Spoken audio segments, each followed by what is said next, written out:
What if I told you there's a prison where inmates don't just fight for survival, they literally pay for it? A place where the strongest don't just dominate through violence, but through money, influence, and control. A place so overcrowded, so chaotic, that the system itself has almost lost control, and power has shifted into the hands of the prisoners. This is the South Cotabato Jail in the Philippines, and what happens inside these walls is something most people could never imagine. Deep in the Philippines, far from the luxury and order many associate with modern life, lies a prison system pushed beyond its limits. South Cotabato Jail was never meant to hold the number of people it ended up containing. Originally built for a few hundred inmates, it has at times held over 2,000. That's not just overcrowding, that's a complete breakdown of space, structure, and basic human conditions. Imagine walking into a cell designed for maybe 10 people, and finding 40, 50, sometimes even more packed inside. Bodies pressed together, no room to lie down properly, no personal space, no privacy, every inch of the floor taken. Some inmates forced to sleep sitting up, others waiting for their turn to lie down while someone else gets up.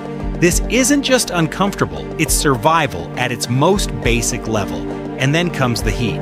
The Philippines is known for its intense tropical climate, and inside these overcrowded cells, the heat becomes unbearable. There is little ventilation, air barely moves, sweat builds up, humidity rises, and the smell becomes overwhelming. Inmates have described it as being trapped inside an oven, a constant suffocating pressure that never goes away. Now imagine living like that every single day with no escape, no relief, no fresh air. But here's where things become even more shocking. Inside South Cotabato Jail, the official system is not the only system. There is another layer of control, one that operates among the prisoners themselves. At the top of this unofficial hierarchy is a figure often referred to as the boss or El Presidente. This is not a guard, not a warden, but an inmate who has gained power inside the prison.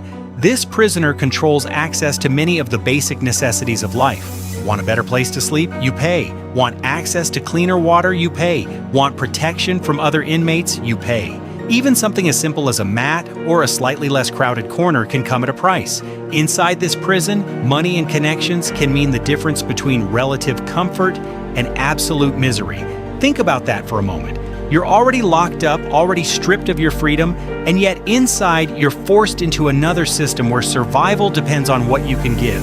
It's a prison within a prison, a system where inequality still exists, even behind bars. And if you don't have anything to offer, life becomes even harder. You might be pushed into the worst areas, the most crowded spaces, the least safe positions. You might become vulnerable, because in a place like this where resources are limited, people compete for everything.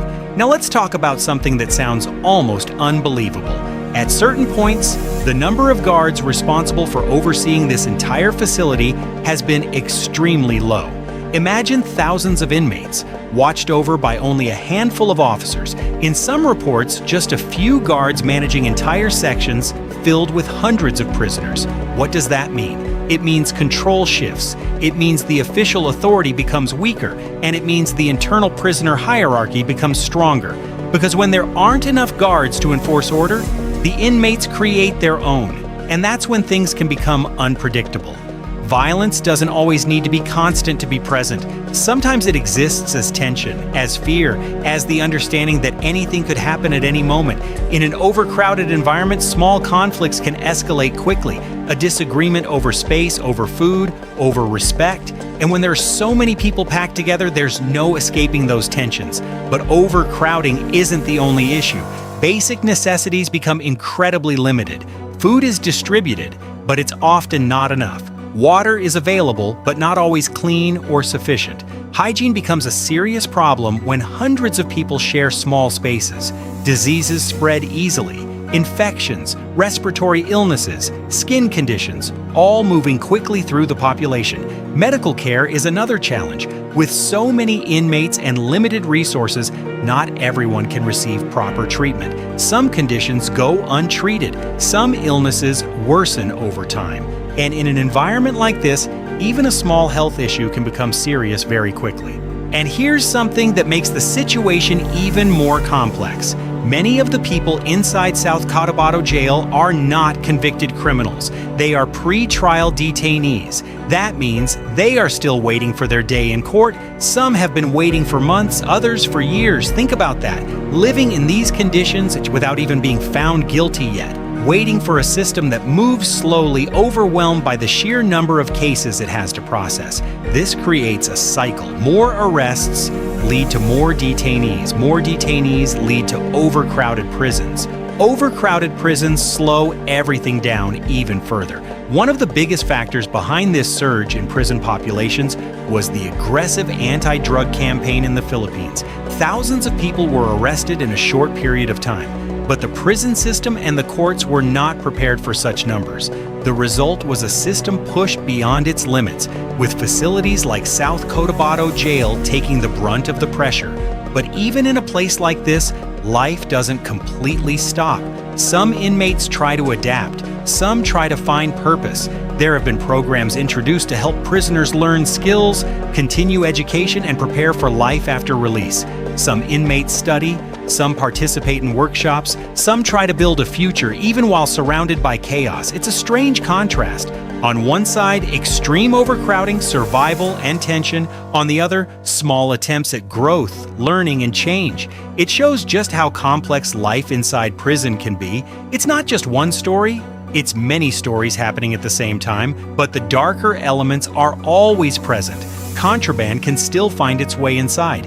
Illegal items, substances, and improvised tools sometimes circulate within the prison. Despite the efforts of authorities, controlling everything becomes nearly impossible in such an overcrowded environment. Because when numbers go beyond control, systems begin to fail.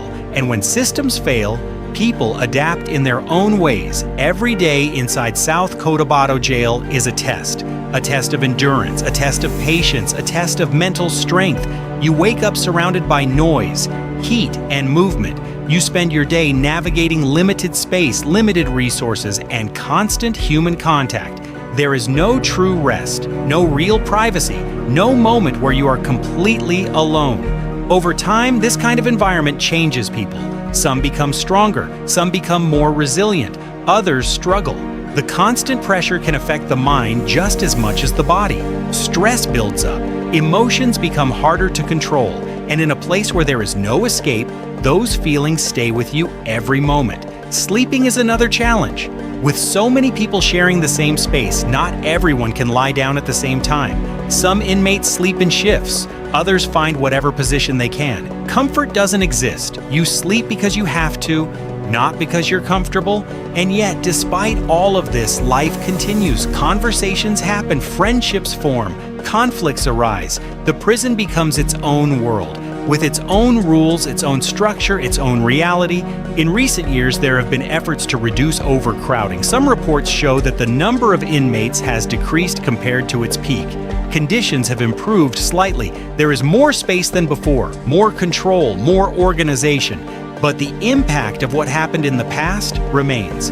Because when a system is pushed that far, it leaves a mark. South Cotabato Jail is not just a prison. It's an example of what happens when systems are overwhelmed, when resources are stretched too thin, when the number of people exceeds what the structure can handle. If this shocked you, don't forget to like and subscribe. And if this gets enough support, I'll be uploading daily content about prisons and their darkest secrets.